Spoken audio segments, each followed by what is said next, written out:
You boys be quiet down there!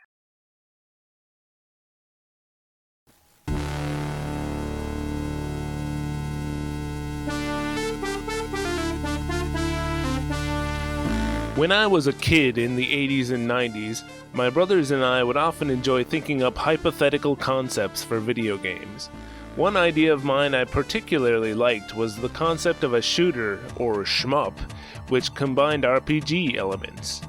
I imagined this hypothetical game being a standard side-scrolling shooter where killing enemies would earn you money and experience.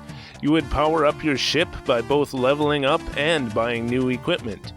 The world of the game would be interconnected by a map of hub planets, and each route between any particular two planets would constitute one shooter stage of the game, which you would need to play through in order to travel between the planets.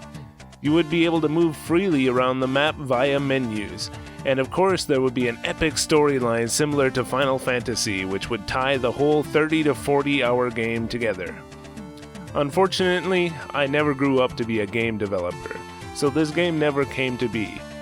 I have played a few shooters which do contain some RPG elements, but never one that is quite like my hypothetical game.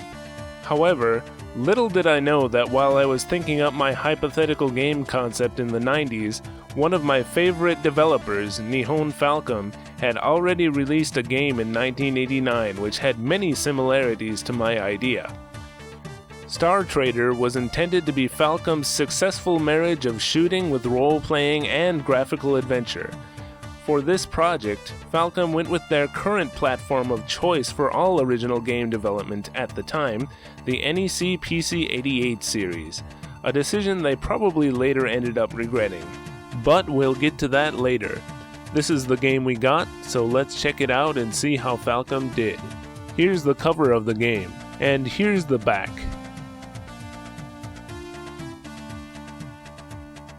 You can see that the outer seal has been kept here on the outside on this copy. Let's open it up. So first of all, the manual. I'm going to show you a bit more of that later. Here we have a huge map of the game.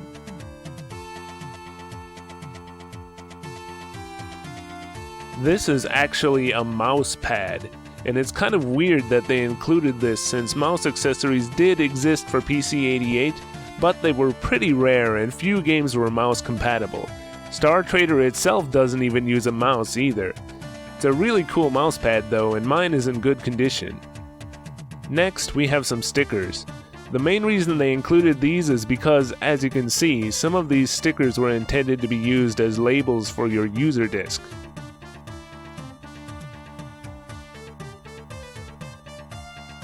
Here we have the floppy disks themselves. Take a look at that beautiful artwork on the front and back of the jackets. I love the smell of 5-inch floppy disks. As you can see, there is one program disk and 3 scenario disks. Lastly, I want to show you more of the manual. It is some unspecified year in the future. Intergalactic travel has been made possible due to the discovery of wormholes. In this age of intergalactic trade, the job of Star Trader has become a typical profession. And what does a Star Trader do? Why, carry cargo across the galaxy and do various odd jobs for their clients, of course. You are a Star Trader named Kine, age 29, and whose actual hair color is dark blue. Kine travels from planet to planet, along with the talking artificial intelligence of his ship named Adari. Okay, this sounds like a straightforward enough setup, which could lead to some high adventures in space. I can't wait to start traveling around the galaxy on my adventures as Kine. To start the game, you insert the program disk in Drive 1. When you first boot the game, you are treated to an opening sequence which seems to have very little to do with star trading. There's actually an English version of the opening text written on the back of the package. The one with wings of lings is thrown away into the towering skies of the gods. The anger of the giant god has shaken the heavens. taking away the wings of light. The light is now lost, and the door of the sky grows heavy. What lies ahead is a destiny to crawl on the ground with the lamentations of humans. From the Seal of the Giant God of the Seven Buried Manuscripts. This is a passage from a fictional ancient text made up for the game. And don't worry if you didn't understand that. The Japanese version doesn't make a whole lot more sense. At this point, it's pretty much impossible for the player to guess at its meaning. So let's just start the game. Now it wants us to insert Scenario Disc 1 in the other drive. We join our protagonist Kine as he is finishing up a job for his client, a shady-looking guy named Borman. After Kine collects his payment, Borman gives Kine another job to carry out for him next. Alright, looks like we have our first job as a star trader.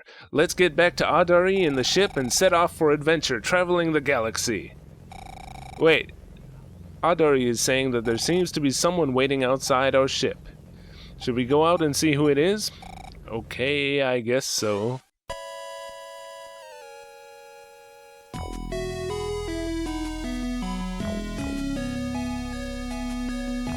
Oh, please help! My grandfather has disappeared! I need you to help me find him! Why should I help you? Can you make it worth my time? Don't worry, my grandfather has lots of money. You will get paid. This sounds like it could be the start of an exciting adventure. Let me think. No. But I need your help to find my grandfather. You're my only hope. No. What? I can't believe you won't help me. Please, I need you. Nope. Okay. But I won't give up so easily. Okay, now that little annoyance is gone, we can get back to the important work of star trading. Before we take off, we can visit the dock. This serves as the weapon shop of the game. Wow, this is looking a lot like the hypothetical game from my childhood. Let's use the money Kine just earned from that job before the game started in order to buy a laser. Yeah, that's definitely the right strategy. In almost every shooter, the laser is the best. Yep, can't go wrong with a laser. Next, let's take the opportunity to save our game. Like most PC-88 games of the time, you can only save one file per disk. Since both disk drives are currently occupied, you have to take out the program disk and pop in the user disk every time you save. Luckily, the saving process itself only takes a second, and then you can slide the program disk back in and get back to the game. When we finally take off, we are presented with a map and are able to select which planet to travel to next. Are you kidding me? It's like Falcom read my mind when they came up with this. Lastly, you are allowed to change the weapon loadout of your ship. So let's equip that laser we just bought. This menu is pretty easy to use, but I don't really like that your weapons don't stay equipped and you have to re-equip them every time before you start a stage. Here we go, we're finally going to start the shooter part of the game.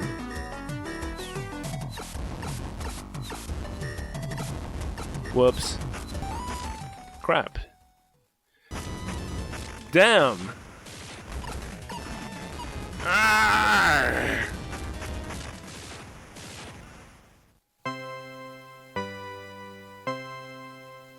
Okay, so where do we start with this? The scrolling and frame rate are choppy, which is to be expected in a PC-88 game. The PC-88 has no native handling for sprites, which is probably a large cause of the problem, but unfortunately it makes the game pretty hard to play. The slow frame rate can make enemy movements sudden and unpredictable, and damage can also be taken in rapid succession because there is no period of invincibility after taking a hit. The shots are also very hard to see. They could have made them larger or another color so they are easier to avoid. You'll also notice that there are very few graphics in the background, probably due to the system's limitations. Also, just a nitpick, but most of the weapons in the game don't have turbo fire, so you have to keep mashing both buttons constantly in order to keep firing your main weapon and missiles. So, how did Falcom deal with these issues? Decrease the number of enemies and shots on the screen? Reprogram the game from scratch and attempt to make it run better? Cease development on the PC-88 and move the project to another platform better suited for shooters? No, don't be silly. They took the easy way out. They gave you a giant power meter so that you can take tons of hits before you die. Well, this is great. I love getting hit by tons of inconsequential shots to the point where I even wonder why I should try to avoid any of them in the first place. It all makes little difference anyway. Bullets and the like may only take away 1 bar of power, but making contact with a wall, boss, or other solid object takes away nearly half your meter. Another step they took to try to rectify the difficulty is by giving you a shield later in the game, which can be activated once in each stage by pressing the shift key. It makes you invincible for quite an extended period of time, as you can see by looking at the shield meter in the lower right section of the screen. Unfortunately, it doesn't work against walls and the boss's bodies, so it really isn't as useful as it sounds. Even with all these steps taken to make the game easier, this can be quite a difficult game for most players. In the game's defense, it is far from unplayable. You can get a lot better with some practice. Learning the stages makes a big difference. There are some particular spots that can seem really cheap and unfair the first few times you encounter them, but it is possible to get past all of them. I just played through the game for the first time in a few years for this review, and I spent more time cursing at my monitor than I care to admit.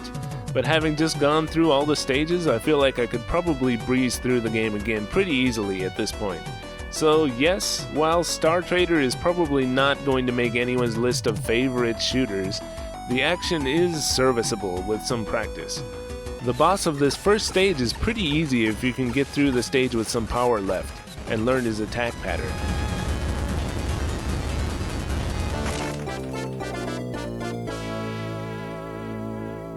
So we finally arrived at the next planet, Lufa. We go to the dock, where we can pick up our payment for our first job. I'm feeling like a Star Trader already. They have some better equipment at this dock too, but I don't have enough money to buy anything good right now. So we get back to the ship and... What's that, Adari? There's someone outside in the cargo bay? Okay, but this better be Oh, please, you must help me! You're the only one I can count on! Let's see, do I listen to her pitch again, or do I throw her out? Okay, I'm listening. What do you want again? Please help me find my grandfather! Let's see... No. Please, you're the only one who can help me! No. Get out. You don't understand. My grandfather is my only living relative. No, get out now. Okay, I'm leaving. Bye-bye, kind. Ah, much better. Adari, don't ever do that to me again. Tell me who it is next time. Okay, in case it isn't obvious enough, the player is supposed to say yes and agree to help Refi find her grandfather, and this is supposed to happen. The quest to find Refi's grandfather leads into the main plot of the game. I've done this normally on previous playthroughs, but this time I decided to see what would happen if I said no. I wasn't expecting that you can actually continue forward in the game without Refi. This seems to be one of Star Trader's few attempts to be a non-linear game. This and other such attempts, though, are largely inconsequential. Even without agreeing to help Refi, the plot of the game quickly becomes intertwined with her and her grandfather, so it really doesn't matter very much. The game only has one ending, and you will have to play through the same 9 stages in order to clear the game. So anyway, let's continue Kind's adventure without Refi. Adari won't let you travel to the neighboring planet of Oguma, because she says we have no business there. So we have no choice but to go back to the planet we started at, Midir, in order to get our next job. And yes, that does say Midir, not Midia, in case you are wondering. However, in Japanese it clearly says Madeira. Also, on the cover of the game, for some reason it says Madeira in English. So I'm wondering if Midir is just a typo, but I'm just going to call it Midir for the rest of the video to avoid confusion, because that's what it says on the map in the game. In my hypothetical game, I imagined that you would always play the game scrolling to the right. When you played the stages in the reverse direction, the enemies would appear in the reverse order, but the scrolling would always go to the right. I even thought that maybe double tapping a shoulder button could make the ship do a turning around animation, and you could turn around and go the opposite direction in the middle of a stage, with the scrolling still always moving to the right, of course. As you can see, Falcom chose not to do either of these things in Star Trader. At first, playing a shooter scrolling to the left feels weird, as you would imagine, but after I got used to it, it really wasn't that bad. I didn't have too much trouble getting through stages traveling in this direction, and the game never makes you fight any bosses while facing this direction. Another key difference between Star Trader and my hypothetical game is that Star Trader doesn't have experience points, and you don't get money for destroying enemies. Hell, Star Trader doesn't even have points, so you don't get anything for killing enemies. The enemies are nothing but an obstacle which need to be cleared so that you can get to the end of the stage without taking too many hits. And it usually is a good idea to kill the enemies when you can, because most of them will cause you trouble if you don't. It's too bad because experience, or at least a scoring system, could have made this a much more involving game. And money can only be earned by completing trader jobs. What really sucks about this is that there are a limited number of jobs that exist in the game, and almost all of them are near the beginning. It's impossible to earn enough money to buy every weapon, so later in the game you're going to be stuck with whatever you have. If you want the more expensive weapons available later in the game, you need to hold off and not buy the earlier ones. Luckily, I find that the laser you can buy at the beginning of the game can still take down the bosses faster than any of the more expensive weapons, so it is probably not a bad purchase. However, the Photon Beta that you can buy at Lufa has a nice wide shot that is also great for killing small enemies, but not really the bosses so much. For your sub-weapon, you might want to hold off until you can buy the homing missiles, since it can be very difficult to kill many of the small enemies without them. So we've gotten through the backwards stage and back to the first planet of Midir. We go back to Borman and he tells us that there are rumors of some rich treasure collectors hanging out around the planet of Oguma lately, and he wants us to check it out. So great, we gotta go back through Lufa again. So we go back through the same stage for the third time and... okay, looks like the boss is back again. Oh well, we'll deal with him pretty easily. Now on to a new stage on the way to Oguma. Look at this stage. The influence from Gradius, or however you pronounce it, is obvious in some of the level and enemy design in this game. I also see a lot of inspiration from R-Type here and there. So we make it to Oguma with no boss to fight and... hey, who are you guys? Police? Get your hands off me! Aw, I want to go back to my ship. So we're locked up in a prison cell with this other prisoner named Vakt, who claims to be a space pirate. He has an idea to escape by stealing a worker ship while we are out with the other prisoners doing forced labor. Sounds like a plan to me. Anything is better than sticking around here. So we cram into this little ship and... I want my ship back. Not only can you not save your game while you're in this ship, it comes equipped with the worst weapons in the game and they can't be changed. Apparently, we also got moved from Oguma to Vaha at some point. Vakt wants us to go to his pirate base on Sivla, so I guess that's where we're going. At least we get to play a new stage. These snake enemies attached to rocks are pretty tough, even once you figure out that they have to be shot at their roots. This stage also contains one of those little tight spots in the game that really gave me a lot of trouble. Ah, look at that! They didn't die on time, and I couldn't get around them. They took away almost an entire bar of power, too. There, managed to make it around them that time. Once we return Vakt to Sivla, he gives us 3,000 diras as a reward, so at least we got some money and this job didn't turn out to be for nothing. He also tells us that when we're back on Midir we should talk to a fortune teller named Sira, and on Lufa he also knows a nice girl at the bar named Patty. That's not much to go on. But I guess it's all we've got, so let's head back to Midir. Nice, another backward scrolling stage. This one doesn't really put up much of a fight and there's no boss. Back on Midir, Borman doesn't know anything about why you were captured by the police on Oguma, and he has no new jobs for us, so we'll leave him alone. Let's pay a visit to that fortune teller like Vakt suggested. She tells us that the man who captured us earlier, named Katner, is on Lufa and he has the information that we want to know. Wait, does he know where my ship is? I can't tell you anything more. Crap. So, back on Lufa once again. We can now visit the bar and talk to Patty, who Vakt mentioned. It turns out that Katner is here and he has recently been fired by the police. He gives us an ID card so that we can sneak into the facility where our ship is being held, in exchange for the crappy ship that we came here on. Before we leave the bar, Patty gives us a pendant which was left here by a girl asking us to take it and go look for her grandfather and... Hey, I told her no! This game just won't let me get away from the main plot, will it? Well, anyway, back to my own ship. This is more like it. I guess we'll head back to Oguma where Refi's grandfather's lab is, since I do want to finish this game eventually. Unfortunately, this time this stage has a boss added. Oh, it's one of those big ships you have to fly around and shoot parts off of. Looks like one of the developers was playing too much R-Type.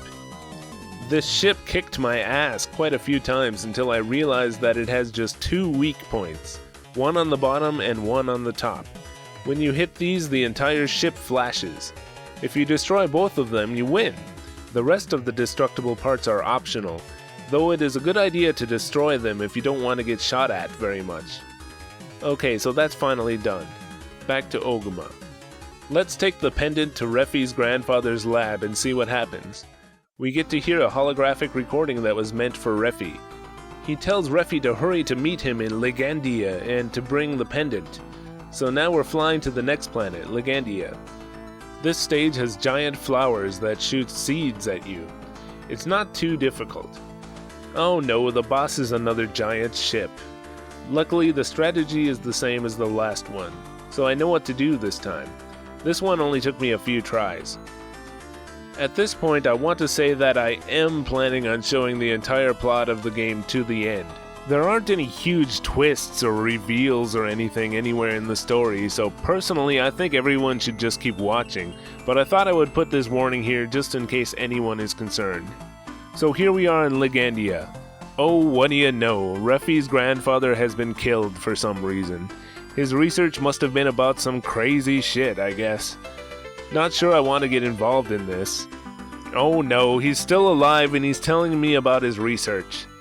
Apparently, he was researching some ancient artifacts and legends, which could unlock secrets to allow humans to evolve beyond their current form. Unfortunately, a god named Hyuga doesn't like this, and is after everyone involved. Hyuga. What the hell kind of name for a god is that? Before Refi's grandfather dies, he tells you to find Refi, who is probably on the next planet called Molgana. Well, you know the drill. Let's check out this next stage on the way to Molgana. This one has sort of a mini-boss at the beginning, and if you manage to get past him, there are plenty of other annoyingly hard things to get past, like these walls that close in front of you and have to be destroyed, and these 2 guns that come in from the top and bottom of the screen several times in the stage. Trying to avoid all of this makes it especially easy to accidentally make contact with your worst enemy, the walls.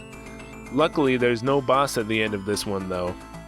On Molgana, we find Refi and a colleague of her grandfather named Gunder. Gunder tells us more about the legend of Legacia, which they were researching. According to this legend, humans once had wings, but the gods got angry and took them away. According to Gunder, the god Hyuga is pissed and will probably not let anyone who knows about the legend of Legacia escape from here. Well, gee, thanks for telling me about it then. Time to fly the hell out of here with Refi. But Gunder refuses to go, saying, "You never know how a battle will turn out until the end." Okay, suit yourself. We're getting out of here. Hey, don't make yourself so at home on my ship. You're a temporary guest here. From here on, the game is the same, whether you had Refi all along with you up until now or not.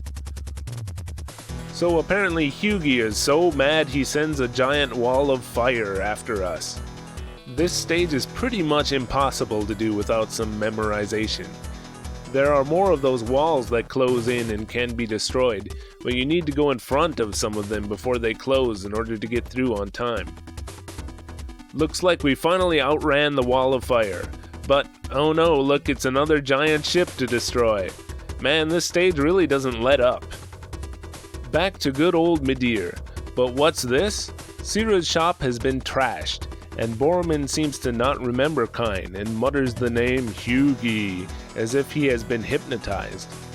Guess what happens next when you go back to your ship? Audrey tells you that Refi took off on her own. She wants to take care of Hyuga herself and doesn't want to get Kine any more involved.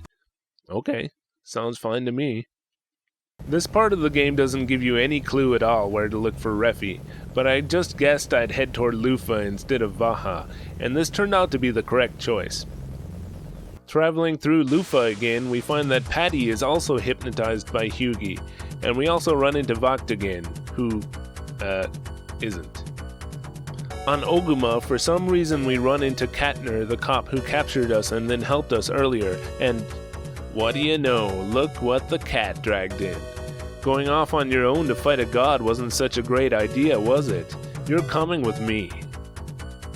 Now you get an extra option on the menu at Oguma to travel to the center of the solar system, which is how you start the final stage of the game. It's actually pretty short and easy aside from the boss. You just have to kill some of these giant skull things, which are big and easy targets, and then it's on to the boss with a full power gauge. Now we finally get to meet this Hyuga. Yeah, that's Hyuga? Hyuga is huge! No wonder everyone is so afraid of him. I'd be afraid of a giant skull in space too. Anyway, you shoot these lightning shooting things off of him and then concentrate your fire on his eye when it opens. It took me quite a few tries, but get enough lasers in his eye and he's done. Now there's nothing left to do but enjoy the ending. It even has one of those "where are they now" things that gives sort of an epilogue telling what happens to each of the characters in the game afterward. Now that I've cleared the game, I'm going to show you one hidden code. Boot the game normally, then during the opening, if you have a 4 MHz PC-88, turn the Kana key to on. Hold all the letters in Falcom and press enter. If you have an 8 MHz PC-88 like mine, then you need to first make sure your RS-232 port is set to 75 bits per second. Boot up the game and during the opening turn the Kana key to on. Hold graph and press return. In addition to a sound test, if you select the blank space at the bottom, you get a stage select so you can practice any of the shooting stages of the game. Best of all, you can select any weapons in the game you want, which is a good way to try out some of the weapons you were never able to buy during the game. Speaking of sound tests, the music in this game is pretty good, as you would expect from any Falcom game, but it probably wouldn't make my top 10 list of Falcom soundtracks or anything. There are definitely some really Falcom-y moments to be enjoyed here though, especially during the story parts.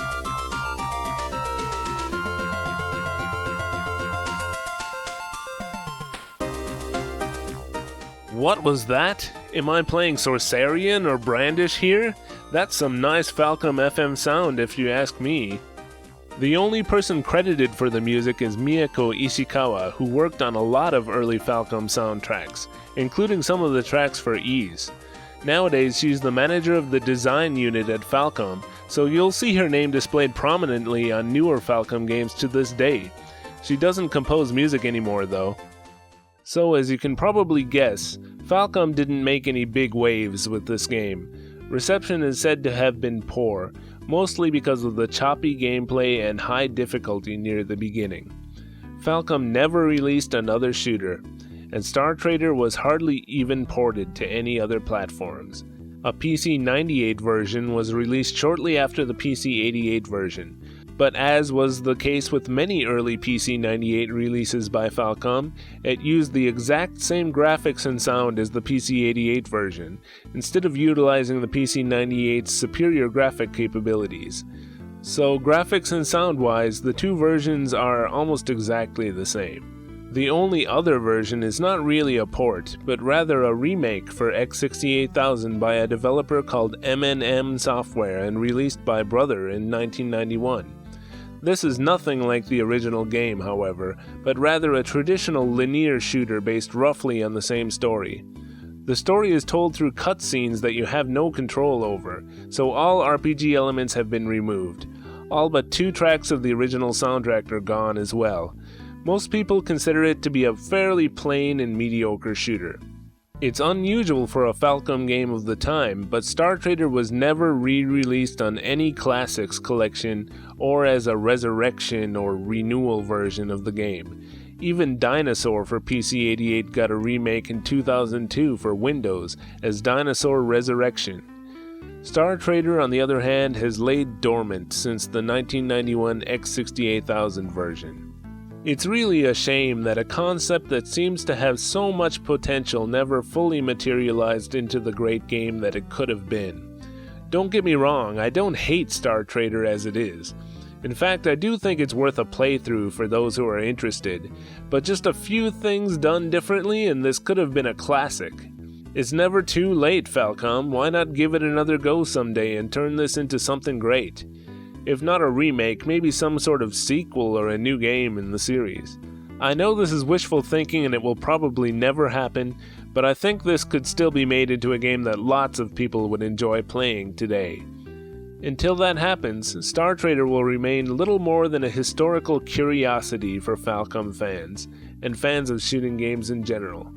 Perhaps the game's greatest legacy is that the title screen song was turned into the opening theme for the short TV anime series Minna Atsumare Falcom Gakuen.